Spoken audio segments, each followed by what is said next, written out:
Ils ont libre accès aux armes.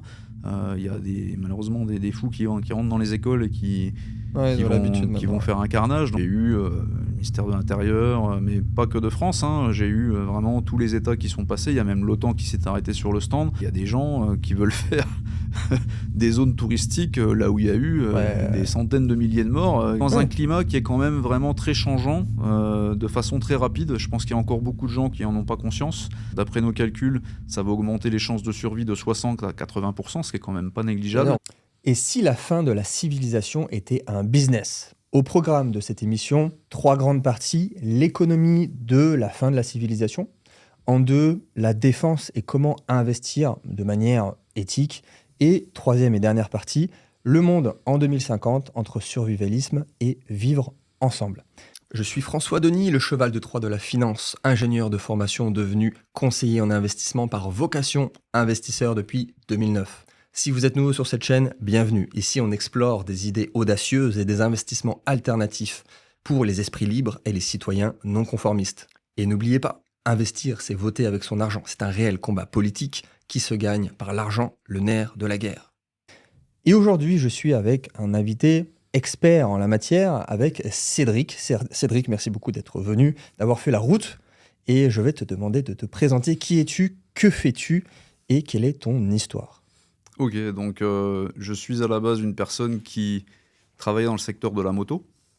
J'ai fabriqué des pièces de moto pendant plus de 25 ans pour des grandes marques comme Yamaha, Honda, Triumph, KTM. J'ai commencé mon activité dans le nord de la France, dans les Ardennes. Mon papa avait une société aussi qui fabriquait des moules et modèles, donc c'est quelque chose d'assez complexe. Et très jeune, j'ai pu déjà fabriquer des pièces pour les motos. J'ai été repéré par Yamaha France en tout premier, qui à l'âge de 20 ans, c'était assez exceptionnel par rapport à l'âge, m'a fait venir à Paris et m'a montré donc des accessoires qui souhaitaient... Donc ça, c'était l'an 2000? C'était en 98. 98, ouais. ok. Donc là, j'ai 47 ans actuellement, donc j'ai commencé ça il y a 27 ans. Donc il y a évidemment beaucoup de choses qui se sont passées en 27 ans, mais donc pour résumer un petit peu, j'ai exercé en France, donc en montant une usine, on est arrivé à une vingtaine, jusqu'en 2005. En 2005, j'ai décidé de vendre et de partir en Espagne, donc ça s'est fait de façon progressive. Et donc je me suis installé dans la région de Gérone, qui est une région très sympa, hein. J'avais aussi envie de pouvoir faire du sport, parce que je suis quelqu'un qui aime beaucoup faire des sports en extérieur, vélo, accessoirement la plongée aussi, un petit peu de tennis et surtout le motocross, parce que c'est vraiment ce qui m'a amené à faire des pièces de moto au départ. Ça se tient. Et donc je me suis installé là-bas fin 2005. J'ai commencé à créer aussi un réseau en termes de sous-traitance, évidemment très localisé sur Barcelone, puisque Barcelone c'était une ville il y a une vingtaine d'années qui était encore super active. Et tu avais Showa par exemple qui fabrique les suspensions pour Honda. Il y avait tout un tas de sous-traitants en découpe laser, en usinage, matières premières. Aussi d'un point de vue logistique, c'était vraiment pas mal avec le port de Barcelone. Et puis aussi pour voyager, tu avais accès au monde entier via l'aéroport de Barcelone. Et cerise sur le gâteau, moi qui voyageais encore beaucoup dans les Ardennes, puisque je suis originaire des Ardennes, comme j'ai expliqué, il y avait une ligne Ryanair en fait qui faisait Gérone-Charleroi, donc qui est très proche des Ardennes, qui était vraiment pas cher et qui était pratique. Je partais à 8h du bureau des Ardennes et j'arrivais à midi à Gérone. C'était fantastique. Ok, super. Voilà. Et donc je me suis adapté à cet environnement. Il y a évidemment un temps d'adaptation nécessaire. Apprendre la langue comme il faut, se créer un réseau, former le personnel sur place. C'est ce qui a été le plus challenging, hein, puisque c'était pas forcément gagné. L'industrie du métal n'était pas aussi développée que dans le nord de la France à cette époque-là. Et malheureusement, en 2008, tout s'est compliqué avec la crise. Donc ça m'a obligé en quelque sorte à réduire la voilure. Et j'ai décidé, pendant que la crise se termine, on va dire, elle a duré pendant environ 3 ou 4 ans dans notre secteur de la moto, de devenir apporteur d'affaires dans une grosse société de Barcelone qui avait des équipements, des machines très similaires aux miennes. Et je suis devenu donc apporteur d'affaires payé à la com jusqu'en 2015. Donc les dernières années, j'ai gagné beaucoup d'argent parce que j'avais une com qui était fixe sur des ventes qui avaient été développées pendant plusieurs années. On avait toujours comme clients des gens comme KTM notamment. D'accord. Et j'ai décidé de remonter ma structure de production en 2016, une fois que la crise était passée. pour pouvoir justement aussi toujours apporter un peu ma touche personnelle sur le développement des accessoires de moto. Je suis quelqu'un d'assez créatif. J'ai toujours eu des propositions un peu alternatives au design qui venaient des bureaux d'études des gens de chez KTM ou de chez Yamaha. C'est des choses qui leur plaisaient pas mal parce que j'apportais un peu des innovations esthétiques, techniques, tout en réduisant les coûts. Et ça apportait vraiment un véritable service qui les intéressait parce qu'on avait des produits qui étaient au top en termes de design, en termes d'efficacité, et en plus on arrivait à baisser les coûts. Donc ça peut sembler paradoxal, mais une petite société comme la nôtre, parce que c'était malgré tout une petite société, on était une vingtaine de personnes, on travaillait avec les grandes marques de la moto, comme je te disais, Yamaha, Honda, KTM, etc. Et je collaborais en early stage avec les bureaux d'études de ces gens-là, 1 an ou 1 an et demi avant que la moto sorte, en fait. Donc c'était vraiment très intéressant parce qu'on a vraiment touché à beaucoup de procédés différents. Ça, c'est très important. Par chance, je suis quelqu'un d'assez curieux, c'est-à-dire que je n'avais pas la formation sur absolument toute la palette de transformation métallurgique. C'est-à-dire que moi, j'ai fait une école de fonderie à la base et de modelage. Donc, j'ai commencé avec de la fonderie et du modelage. Une fois que tu as fait ta pièce en fonderie, tu l'usines. Donc, je me suis intéressé à l'usinage. L'usinage, j'en ai fait aussi en étant apprenti chez mon père, comme je te disais qu'il y avait une société. Mais après, j'ai fait du cintrage, j'ai fait du soudage alu, j'ai fait du soudage robot, j'ai fait de l'anodisation. C'est normal que tu maîtrises pas tout. J'ai fait vraiment pas mal de choses, si tu veux, et je suis quelqu'un qui lâche pas l'affaire tant que j'ai pas le résultat que je veux. Très bien. Voilà. Et donc, en 2020, j'ai un investisseur qui est entré dans la société. Et en 2025, donc cette année, j'ai vendu cette société pour m'occuper du projet LifePods. Parce que j'ai considéré que tout était aligné d'un point de vue réseau, d'un point de vue pertinence au niveau du timing. On va en discuter. Et donc voilà, je vais vous expliquer en quoi ça consiste. Mais mon expérience passée, j'ai aussi monté 2 sociétés aux États-Unis pour vendre des pièces sur Internet. D'accord. Voilà, avec un ancien champion du monde de motocross à San Diego, c'était en 2009. Ça n'a duré qu'1 an et demi parce qu'il y avait la crise des subprimes. Le dollar était très faible, donc on était payé en cacahuètes un petit peu. C'est ça. Donc ça a été compliqué de gagner de l'argent. Mais on a appris des choses et ça m'a permis aussi de comprendre comment fonctionnaient les customs, les expéditions depuis Barcelone, les dédouanements là-bas. Enfin bon, j'ai vraiment touché à pas mal de choses qui m'ont ouvert l'esprit sur le business en général, en ayant un large spectre sur mes compétences qui vont du développement au 3D, à la fabrication, aux marges distributeurs ou aux gens avec qui tu collabores et à la distribution finale du produit. Voilà. Parfait. C'est un peu mon parcours en résumé. Très intéressant et justement on va pouvoir se concentrer un peu plus sur LifePods qui était aussi un des sujets importants à aborder aujourd'hui et je voulais voir avec toi. Quel est, alors simplement, en quelques secondes, le modèle économique de LifePods? Qu'est-ce que c'est et quel est l'intérêt sur le marché aujourd'hui aussi? C'est important, une question de timing, pourquoi pas avant, pourquoi pas après? Dis-nous tout. Alors, donc j'ai identifié un besoin qui semble vraiment se confirmer, on va en parler, de protection aux personnes qui ne sont pas forcément des personnes VIP ou des personnes fortunées. Tout simplement parce que je suis papa aussi, par exemple, et que quand je vois des catastrophes dans le monde, ça m'affecte comme tout le monde. Et disons qu'avec mes compétences techniques et un peu ma créativité, j'ai imaginé donc des dispositifs qui pouvaient être installés rapidement dans des zones à risque. Donc, ce sont des pods. Des pods, en français, c'est des capsules, d'accord ? Et on a appelé ça LifePods parce que c'est des capsules de survie, en fait. Voilà, donc j'ai déposé la marque LifePods à l'INPI. Pas eu de problème avec Apple, c'est bon ? Pas à ma connaissance, pas encore en tout cas. Non, pas du tout. Et donc on a développé 3 capsules. Il y en a 2 qui sont déjà développées, la 3e est encore en cours de développement, qui répondent à 3 types de menaces différentes. Donc on a la première qui est la menace antibalistique. Donc si tu te fais attaquer avec des armes à feu, cocktail Molotov, si quelqu'un essaye de mettre le feu, même à ton domicile, tu peux te réfugier dedans. Donc elle est bulletproof et fireproof. On est en train de programmer tous les tests, mais on a déjà des bases techniques qui nous permettent d'attendre d'excellents résultats, on va dire ça comme ça.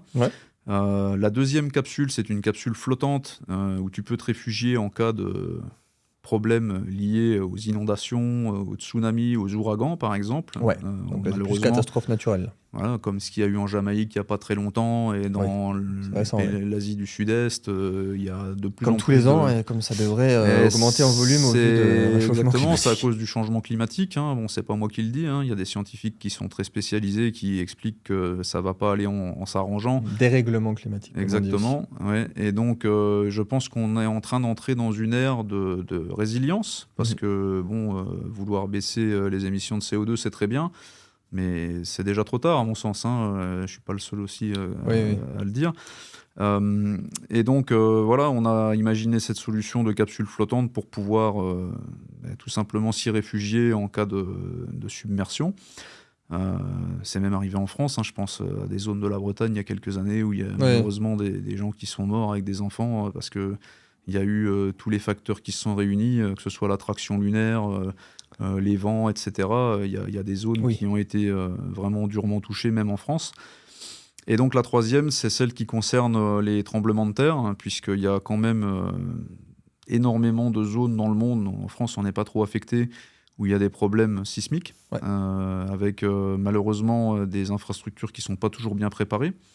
C'est-à-dire qu'on a creusé un peu et il s'avère qu'environ 80% des zones sismiques ont des infrastructures insuffisantes pour résister à des tremblements de terre de 6 sur l'échelle de Richter ou plus.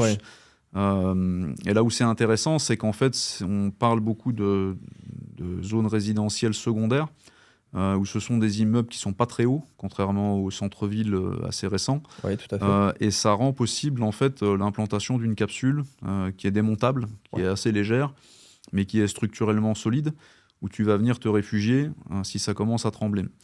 Et là où c'est intéressant, c'est que comme normalement la majeure partie de ces édifices ne font pas plus de 6 étages, il y a beaucoup moins de résidus qui tombent sur la capsule, donc structurellement elle résistera mieux. Bien sûr. Donc on en est au stade de simulation. D'après nos calculs, ça va augmenter les chances de survie de 60 à 80%, ce qui est quand même pas négligeable. Et il y a un exemple que j'aime prendre parce que c'est tout à fait réel.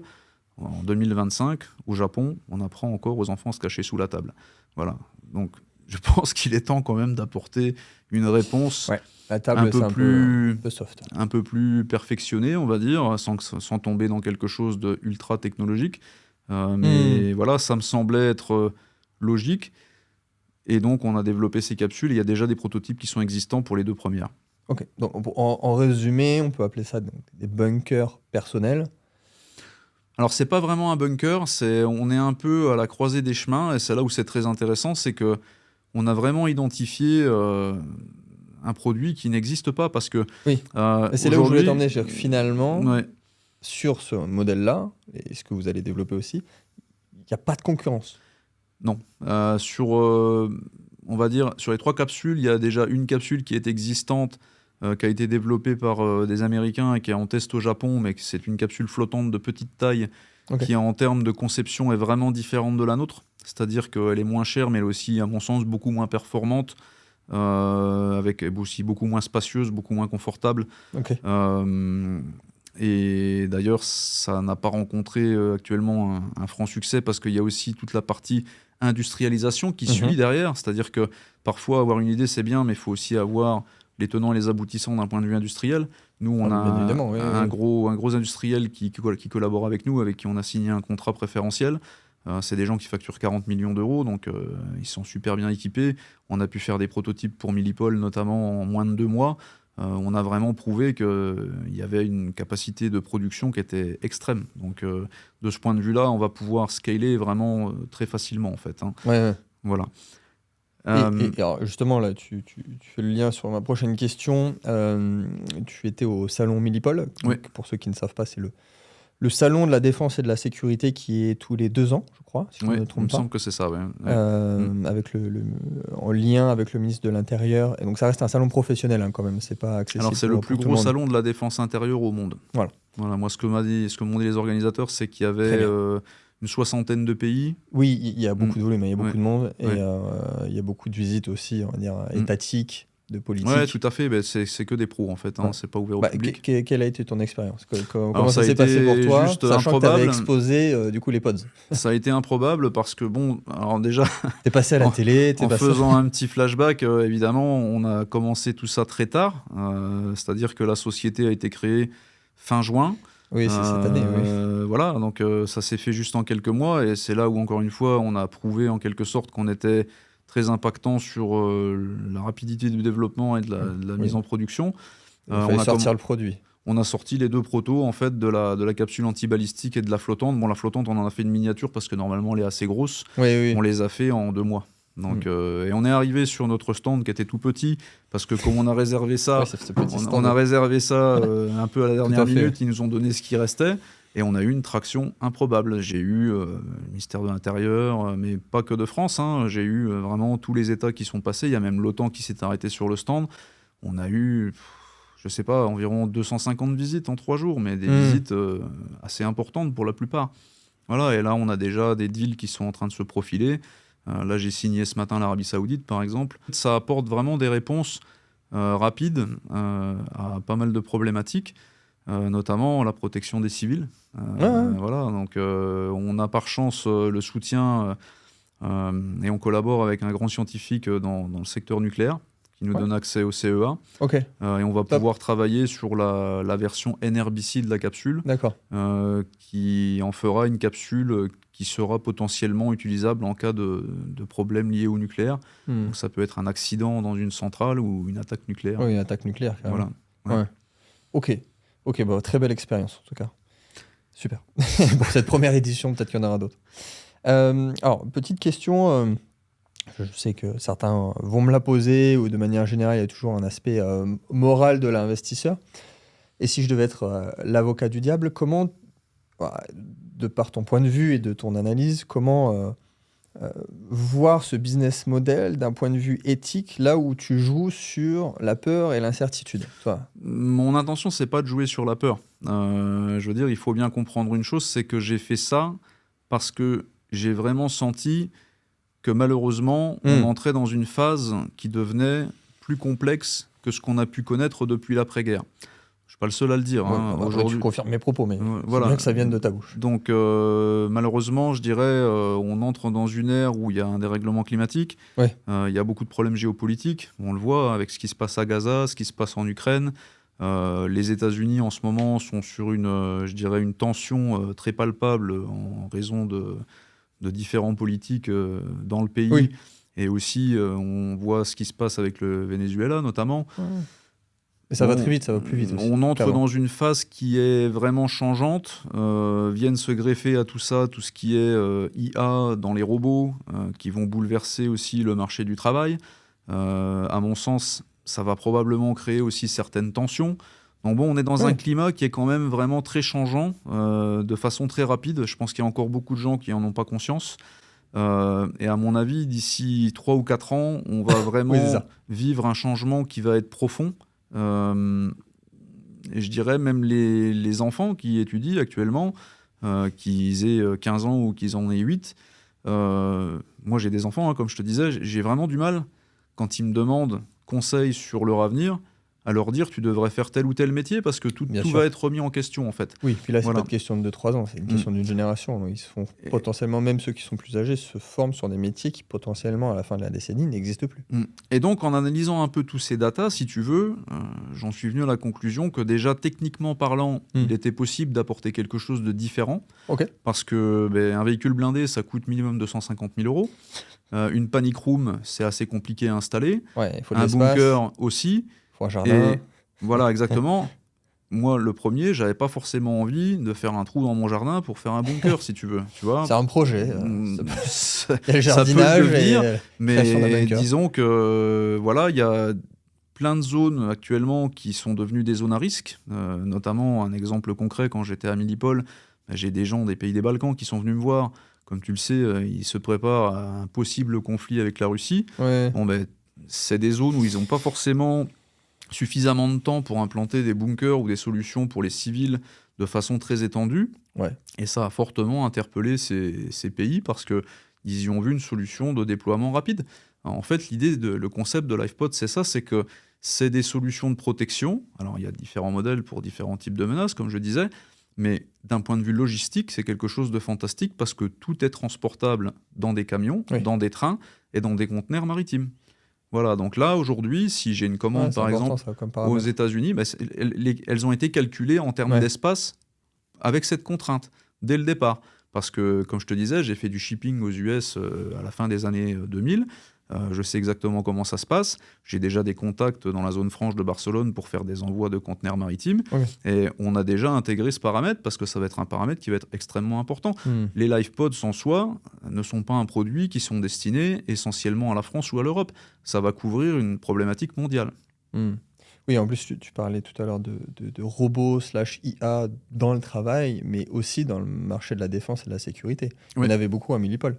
Oui. Donc, il y aura aussi un changement vis-à-vis de ça. Bon, après, tu me diras, il y a beaucoup de technologies qui viennent d'abord de l'armée, qui viennent d'abord du milieu, on va dire, défense et sécurité, qui sont ensuite développées pour le particulier. Mais donc, aussi incroyable que cela puisse paraître, on a déjà un contact qui est vraiment high level, qui s'est fait naturellement. Le partenaire industriel qu'on a à Barcelone est fournisseur pour une société qui s'appelle Indra, Ok. puisque cette société, donc mon fournisseur, a absorbé une boîte qui faisait des portes blindées. D'accord. Et Indra, en fait, c'est un peu le Thales espagnol.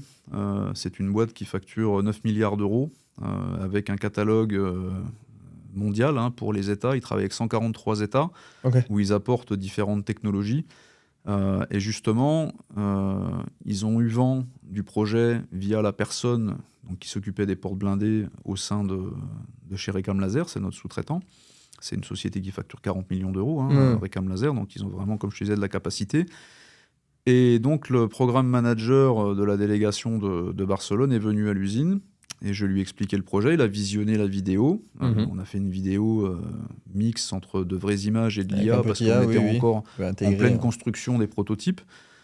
Ils ont adoré le projet et on est en train d'évoquer de façon très sérieuse la mise à leur catalogue mondial des LifePods pour pouvoir rendre donc ces LifePods disponibles dans 143 États.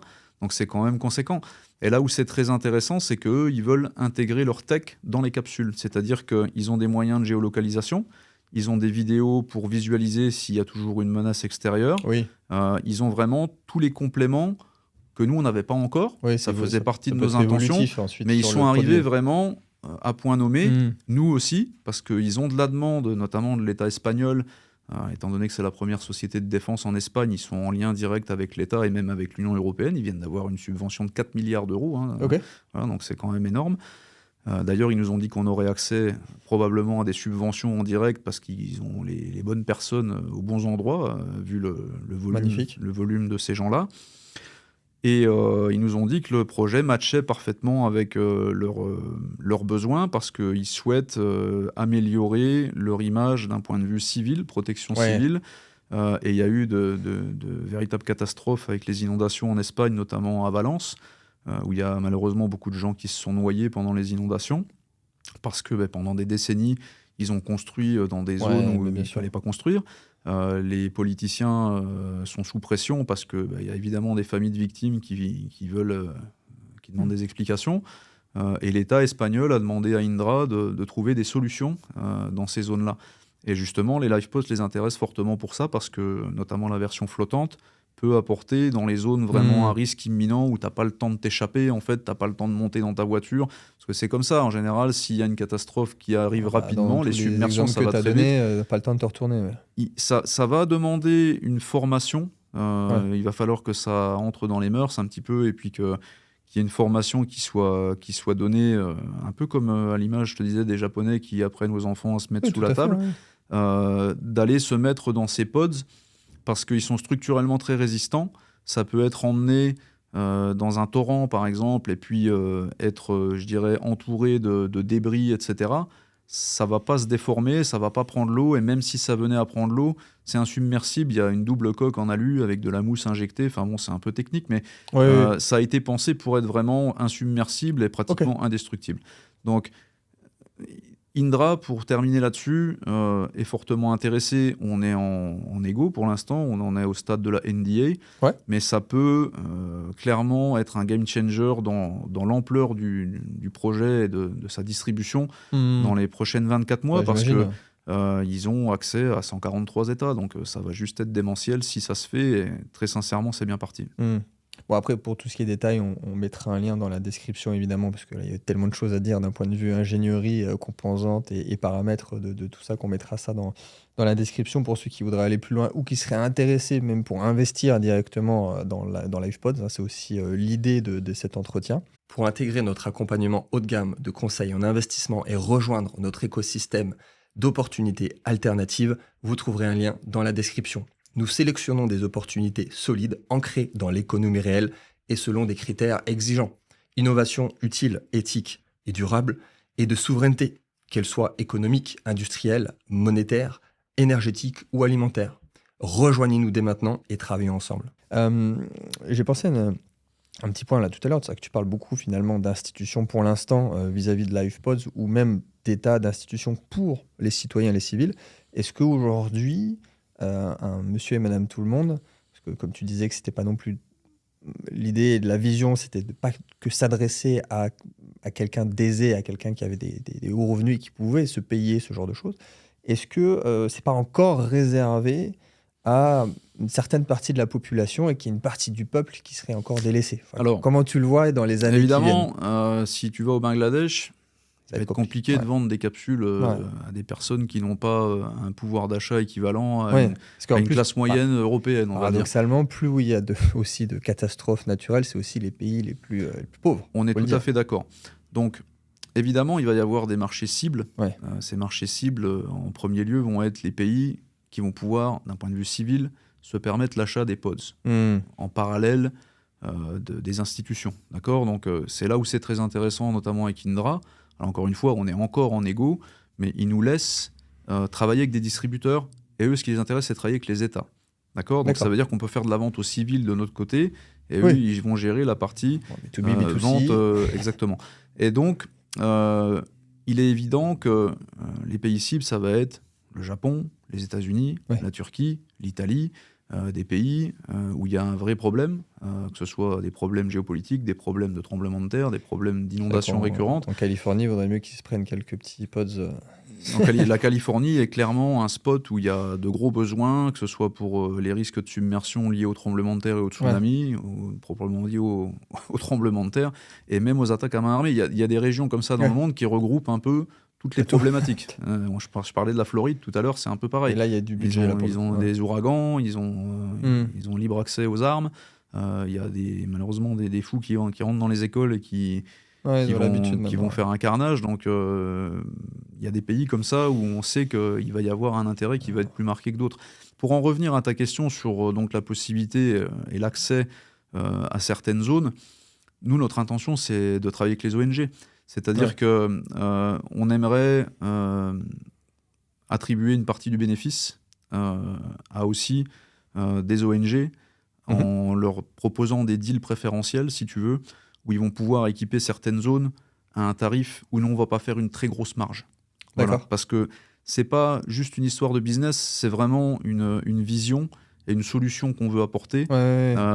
L'objectif, évidemment, c'est, comme dans tous les business, c'est d'arriver à faire fonctionner le business et d'avoir des résultats qui soient satisfaisants, mais c'est aussi de sauver des vies.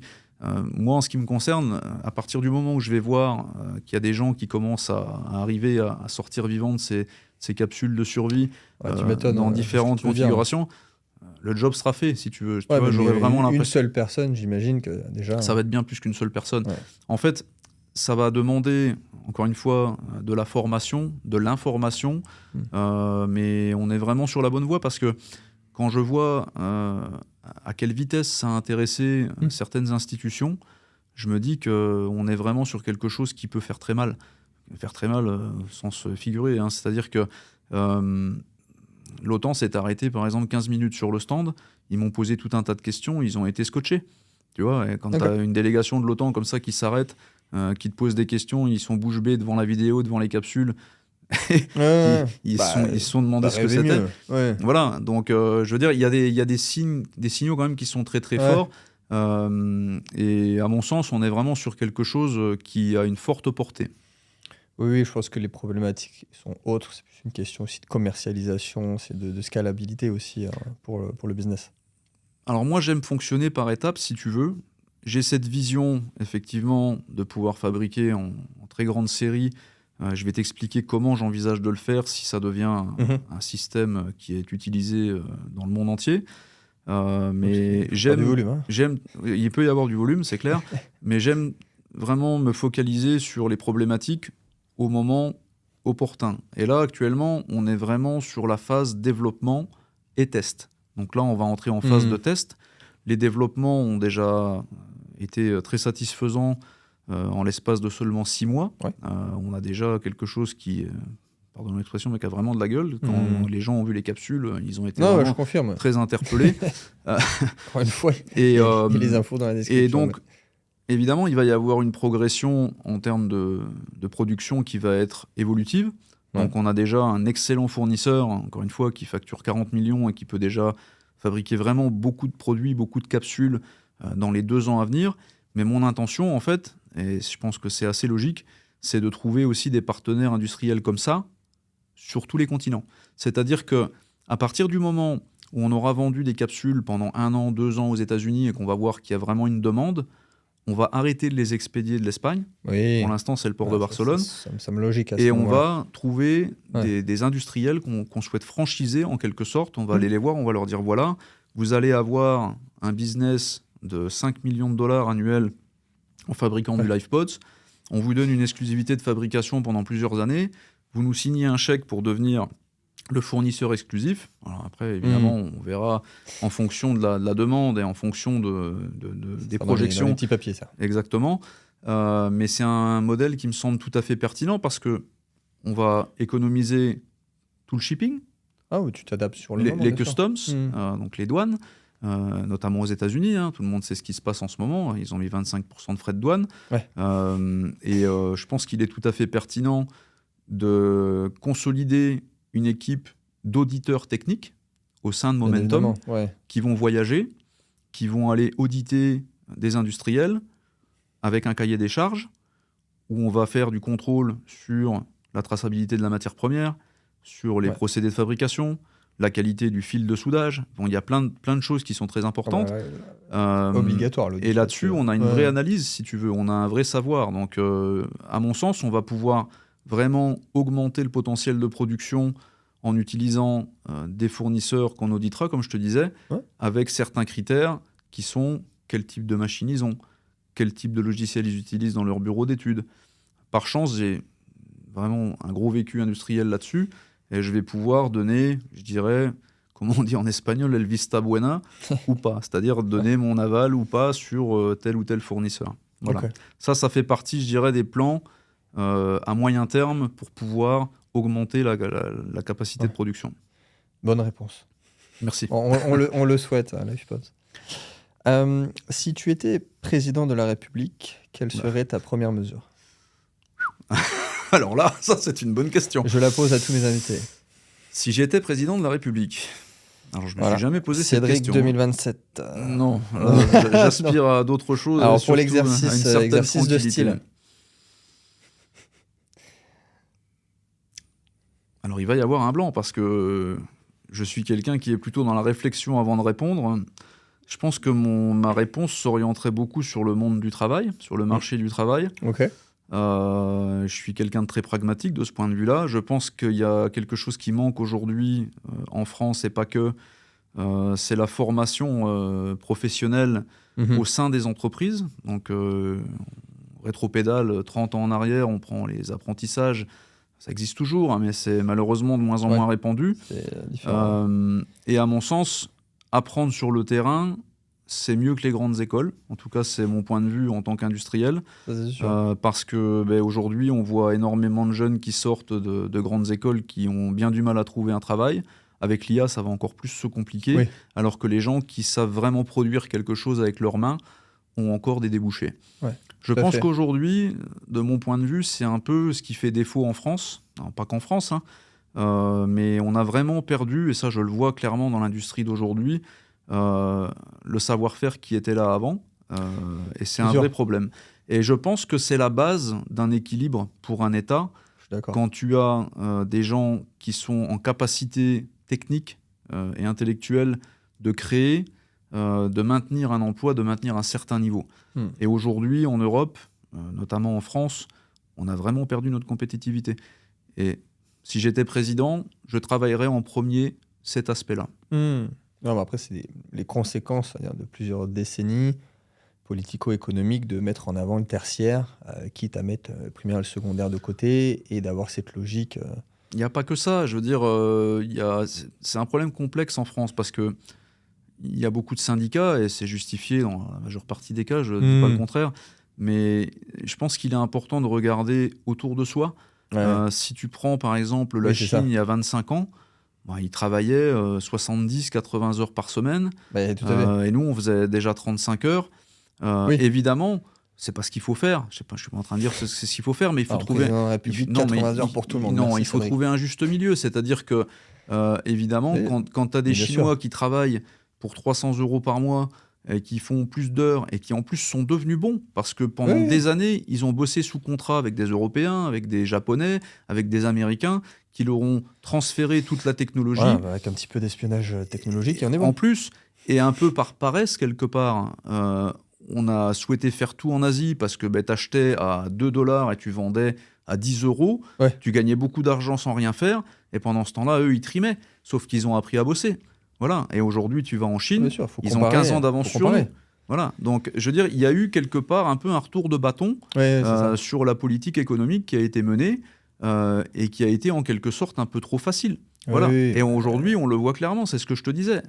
On a arrêté de former des jeunes en pensant que c'était une solution qui était viable à long terme, alors qu'il s'est avéré que non. Et malheureusement, on le voit encore une fois, c'est qu'aujourd'hui, d'un point de vue technologique, si tu vas en Chine, tu vas prendre une gifle, hein. Moi, j'ai des amis qui vont en Chine régulièrement. Quand ils reviennent, ils me disent « mais tu peux pas t'imaginer ». Ouais. Je vais y aller dans pas longtemps d'ailleurs, parce que ça m'intéresse. Maintenant, je vais Ah, mais avoir c'est un sûr, peu le mais temps. après, il y a 30 ans, on se moquait un peu des Chinois. Il y a un manque de considération d'un teint un peu hautain, justement. Oui, mais ça Et rejoint là, toujours c'est un peu retourné sur la ça rejoint toujours un tendance. peu la mentalité que moi j'ai, en tout cas par rapport au travail et à l'effort. Ils ont beaucoup travaillé. Ouais. Donc ils ont beaucoup travaillé, donc ils ont beaucoup progressé, et aujourd'hui nous on a régressé. Et je pense que clairement, hein, c'est pas pour être. Non, bah, c'est vrai. On va dire le contraire, c'est factuel. C'est même pas bien ou pas bien. Quand tu vois l'industrie C'est- aujourd'hui en France, elle a pas bonne mine, quoi. Mm. Je veux dire, c'est quand même devenu très compliqué, hein. Faudrait déjà pas baisser le niveau des maths et de la physique en France pour. Alors après, il y a quand même quelque chose qui, à mon sens, va vraiment apporter, je dirais, un peu de beurre dans les épinards, on va dire ça comme ça. C'est que si tu constates sur les 20 dernières années ce qui a été vraiment bloquant, c'est ce qui s'appelle le labor cost, hein, en anglais, c'est le coût de la main-d'œuvre. Et il est clair que le coût d'un travailleur chinois ou le coût d'un travailleur européen, même sans parler de français, il y avait un gouffre de différence. Ouais. Mais ça va se restreindre. Bien sûr. Pour ça que tu vas revenir. Hein. C'est pas qu'une question de made in Mais ça va France, se hein, c'est restreindre aussi, pas seulement pour l'aspect humain. Ouais. C'est-à-dire qu'aujourd'hui, c'est les robots qui vont prendre la main. Ouais. Et tu vas avoir des robots qui vont travailler à Montpellier. Ah, ça sera le même qu'en Chine. Hein. Exactement. Donc, Et ça, en fait, c'est vraiment, à mon sens, quelque chose qui va redistribuer les cartes. Ouais. C'est-à-dire que là, on était vraiment arrivé à bout de souffle d'un point de vue industriel. Et je pense qu'il va être vraiment nécessaire de robotiser un maximum. Mais Ouais. ça va avoir un effet pervers. C'est-à-dire que ça va remplacer aussi pas mal de jobs. Donc il y a vraiment des questions qui vont se poser, comme est-ce qu'il va y avoir un salaire universel qui va être Ouais, versé c'est ce que sans je pensais forcément... direct. Après, tu reviens sur des questions C'est existentielles ce et que disait morales. Musk il n'y a pas très longtemps. Il disait le travail va devenir optionnel. Je pense qu'il a Oui, raison. préparez-vous au salaire universel avec Ouais. une équité totale pour tout le monde. C'est là où j'ai plus de doutes. Non, c'est comme ça que c'est vendu. Après, est-ce que Ouais, ça sera vraiment validé par le j'ai communisme? un peu plus de doutes là-dessus, mais je pense qu'on va y venir effectivement. Ouais. Mm. Ok, super intéressant. Merci pour la question sur la présidence. Comment tu vois le monde en 2050? Ah, il y a Alors plein de ça, sujets, il y a c'est plein de une autre domaines encore question une fois. qui est compliquée. Je suis quelqu'un d'optimiste, Mm. donc ça peut sembler un peu paradoxal avec les dispositifs que j'ai développés. Mais en fait, je suis quelqu'un qui croit beaucoup en la technologie. Ouais. Donc, je pense que la technologie apportera certaines réponses, notamment sur le dérèglement climatique, sur les problèmes existentiels qui sont la distribution de nourriture, l'agriculture. Je pense qu'on va apprendre de nos erreurs et que dans certains cas, quand ce sera techniquement possible, il y aura des solutions qui seront apportées. C'est un peu l'objectif de Momentum. Ça va être d'utiliser le momentum technologique pour apporter des solutions. Voilà, ça peut sembler un peu prétentieux comme ça, mais encore une fois, moi j'ai 27 ans de boutique, on va dire ça comme ça, derrière moi, avec des expériences et aussi des déceptions diverses. Il m'est arrivé de me planter, hein. Et aujourd'hui, j'ai vraiment, si tu veux, une vision qui est assez ample sur ce qui peut être fait techniquement ou pas. J'aime beaucoup aller sur les salons, par exemple, où je discute avec des gens dans la tech, qui m'expliquent à quel stade ils en sont sur justement tout ce qui est robot humanoïde, l'intégration d'IA. Ouais. Et ce qui se passe aujourd'hui, moi, il y a déjà 3 ou 4 ans, je l'avais déjà largement entrevu en discutant avec des personnes, et j'arrive aussi à voir assez clairement ce qui va se passer dans 4 ou 5 ans. Et c'est là où je rejoins vraiment ce que dit Musk. J'ai absolument pas son niveau, c'est pas du tout la prétention que j'ai, mais il a une excellente analyse selon moi. Je pense que ce qu'il prédit va vraiment arriver. Voilà. Et donc, je pense que d'ici à 2050, si on n'a pas eu un problème géopolitique sérieux avant ça, Ouais. malheureusement, Encore aujourd'hui, 25 ans, moyen. on est sur une période assez tendue, même vis-à-vis du risque nucléaire. Ouais. C'est des spécialistes qui le disent, hein, c'est pas moi. Mais en tout cas, si on arrive à passer à travers ça, je pense qu'il y aura, à mon sens, des améliorations qui vont arriver. Maintenant, il y a aussi une chose qui semble assez nécessaire, ça va être, entre guillemets, d'arriver à avoir une population mondiale qui soit pas trop en surnombre pour que tout ça se tienne, si tu veux, parce que je me souviens plus des chiffres exacts, mais je crois que quand tu es arrivé au jour 250 de l'année, Au niveau des tu as ressources, déjà consommé toutes les ressources ça, d'une en année. termes de Donc, ressources qui sont finies, oui. tout à fait. exactement, donc on va un peu à reculons, mais je pense que ça peut s'améliorer. Moi, je suis assez optimiste là-dessus, mais je pense qu'on va passer une période de rush. C'est comme ça que je le vois, en tout cas, de 15 à 20 ans.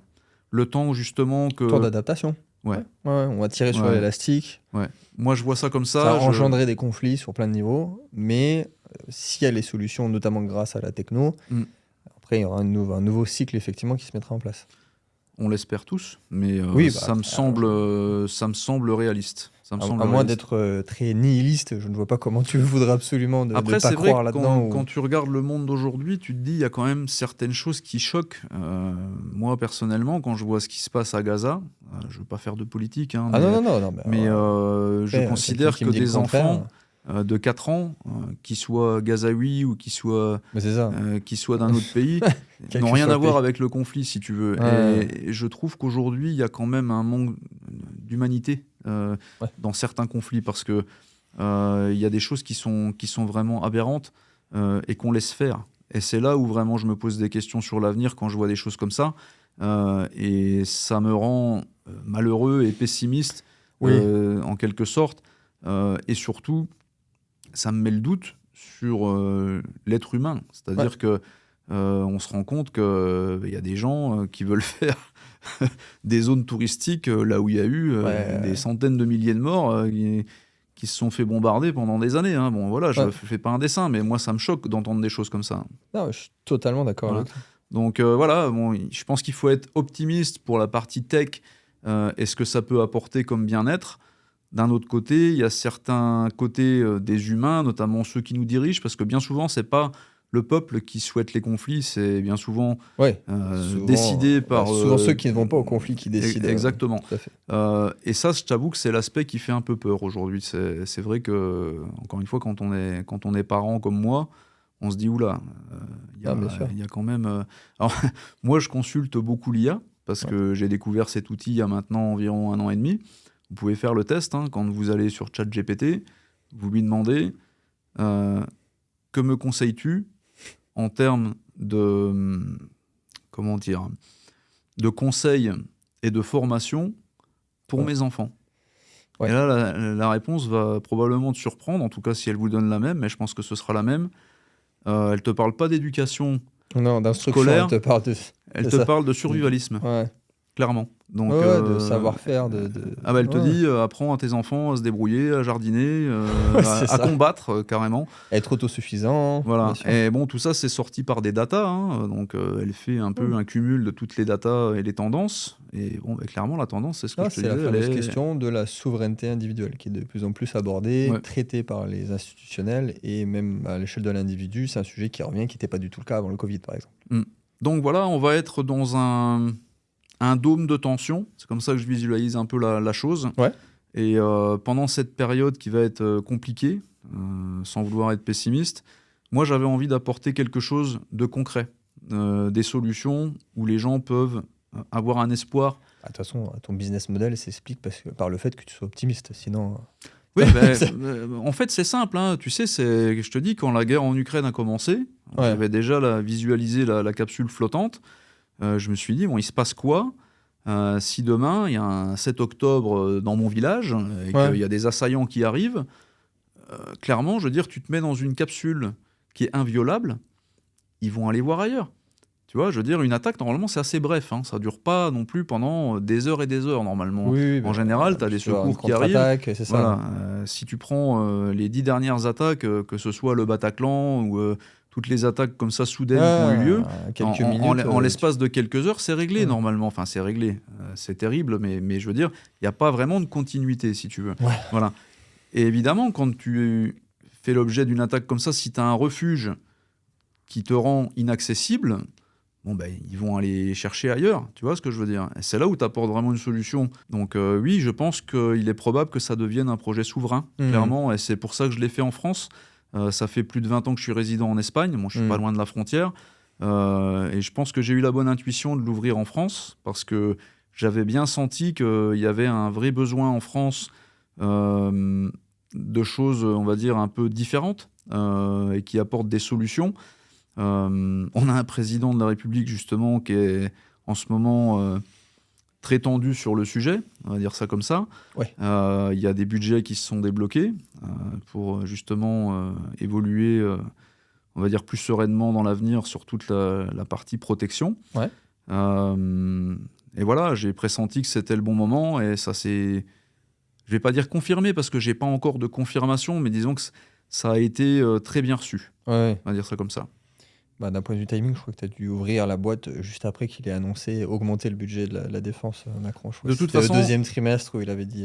Alors, c'est pas par prétention que je dis ça, mais j'ai appelé la société Momentum Technology parce que le momentum s'y prêtait. Ouais. Voilà, donc en fait, si tu veux, si on est complètement pragmatique, on a réalisé une introduction via Millipol en 2 mois.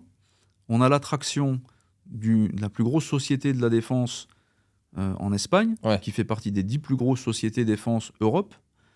On a la DGA qui est en train d'analyser les possibilités. On a l'AID, on a le CEA qui souhaite faire partie du consortium. Ouais. Donc, et en plus, on a de l'attraction internationale. J'ai signé ce matin un deal avec l'Arabie Saoudite. Alors, c'est un distributeur. Hein. J'ai des distributeurs, j'ai une pile comme ça de cartes de visite que je dois relancer, si tu veux. C'est l'après-salon. Parce que là, j'étais plus sur la partie justement institutionnelle. Donc, j'ai eu un peu de mal à tout faire. Et j'entre dans la phase où on est en train de concrétiser donc certains contacts et certains business, et dans la phase où je vais commencer à me staffer. Parce que j'ai été extrêmement prudent, encore une fois, parce que j'ai de l'expérience et je sais qu'il faut limiter les frais avant d'avoir réellement des choses qui soient confirmées. Donc, pour être tout à fait honnête avec toi, je ne me suis même pas encore tiré un seul salaire. J'ai tout fait sur fonds propres depuis le mois de juillet. Là, on arrive vraiment dans une dynamique où la valorisation de la société est en train d'augmenter de façon fulgurante. Pour te donner un ordre d'idée, avant Millipol, j'ai signé un premier ticket, si je peux parler de valeur, hein, je peux le faire. Bien sûr, avec grand plaisir, donc, au contraire, transparence. En fait, si tu veux, on était sur une valo avant Millipol, vu la tech, vu qu'il y avait déjà un intérêt de l'AID et puis de Indra, de 2 millions. D'accord ? Après Millipol, on va signer là... donc j'ai fait une première entrée sur un ticket moitié prix parce que j'avais besoin de liquidité. Je n'avais pas encore vendu mon autre société. Donc j'ai fait un premier ticket à 50 000 pour 5%. Je pense que le mec, il a fait une bonne opération, franchement. Voilà, c'est un particulier en plus. Ça fait 1 M de valo. Voilà, il a misé, ça fait 1 million, c'est ça. Il a misé toutes ses économies Alors, ça m'a presque mis un peu en stress parce que bon, les économies d'une vie, Faut d'une assumer, personne, voilà. C'est pour ça que vraiment j'ai une approche très sérieuse. Je prends pas ça à la légère, si tu veux. Oui, C'est bah 50 après, 000 ça euros. reste la vie d'une entreprise, Voilà, tu sais pas ce qui peut arriver. exactement. Donc j'ai été très clair là-dessus, mais d'un autre côté, je lui ai dit, écoute, je pense que les tendances sont très bonnes, qu'on est vraiment Oui. parti pour faire un levier qui va être très important. Bon, tout ça pour te dire qu'après Millipol, j'ai eu beaucoup de visites, beaucoup de traction. Il y a des choses dont je peux pas parler. Là, on va faire 3 entrées de 3% sur une valo de 3 millions. Et avec Indra, donc les gens de l'Espagne, si ça se confirme, à mon sens, on est sur du 75 à 80% de probabilité. On va collaborer avec eux, donc ça va de toute façon, par défaut, faire monter la valorisation. C'est ça. Et il est même envisageable qu'ils entrent au capital. On est en train d'en parler. Voilà. Et là, dès qu'ils vont, on va dire, confirmer l'intérêt, on va être sur une valo de 7 millions. Ça, c'est les projections qui ont été faites. Ensuite, on va faire les tests. Et une fois qu'on aura les tests qui vont être validés, on va être sur une valo de 12 à 13 millions dans 3 mois. Donc, imagine, ça va quand même très vite. Et dès qu'on va avoir les premières commandes, et notamment confirmation AID DGA, si ça venait à se passer, encore une fois, je pense qu'on a de bonnes chances, la valo va prendre 10 millions de plus. Alors, justement, j'en ai parlé avec des gens de chez Indra qui sont dans le secteur de la défense, ils brassent des milliards. Quand je leur ai parlé de ces valos, ils m'ont dit c'est tout à fait réaliste. C'est pas non plus un logiciel, c'est pas un SaaS. En fait, si tu veux, il y a quelque chose qui est évidemment très important, c'est que c'est des dispositifs qui protègent des vies humaines. Donc, on parle de civil et on parle aussi de stratégie militaire. Donc, le levier est énorme.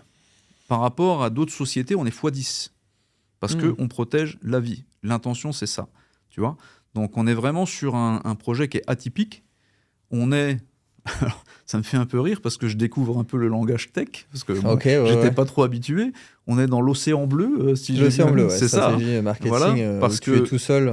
Il n'y avait pas de solution équivalente. Voilà. Et donc, tout s'est bien aligné. Gros background industriel et en termes de développement. Partenariat industriel vraiment très consistant. Intérêt de plusieurs entités très importantes aussi, je te dis la DGA, l'AID, le CEA, un gros distributeur dans le secteur de la défense comme Indra, et puis des distributeurs à l'international limite je leur ai fait prendre un ticket à Millipol pour les T'as closé à Millipol. Ah non, mais j'ai répété 200 fois le même speech, ça a été la folie. C'est ça, au début quand tu pitches pour ta boîte, c'est ça. Oui, non, mais je veux dire, en plus, il y avait vraiment des gens qui venaient, mais non-stop, tu vois, ça a été impressionnant. J'avais des fois 3 ou 4 personnes qui attendaient à la queue leu pour que je leur fasse le speech, quoi. C'était impressionnant.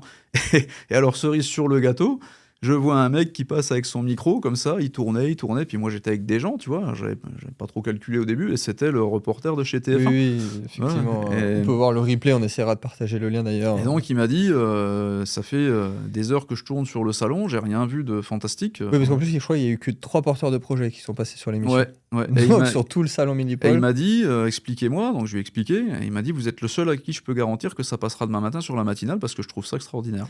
Ouais, ils étaient un peu bouche bée d'ailleurs, les journalistes. Non, mais il est monté dedans, il était comme un gosse, quoi. Il m'a dit, c'est incroyable. Space Mountain. Voilà. C'est un peu ça. C'est pas loin. Ok. C'est un peu ça.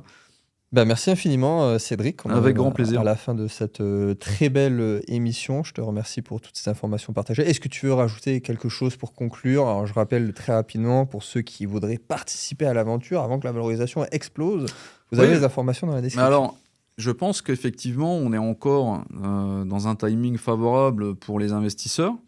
Évidemment, la fenêtre va se réduire considérablement d'ici à 6 mois. Mais pour le moment, c'est toujours ouvert. Mais il va falloir effectivement faire vite parce que ça monte très très vite. Il y a un bon momentum. Exactement. Merci encore, Cédric. Avec plaisir. Et on se dit à très bientôt pour une prochaine émission.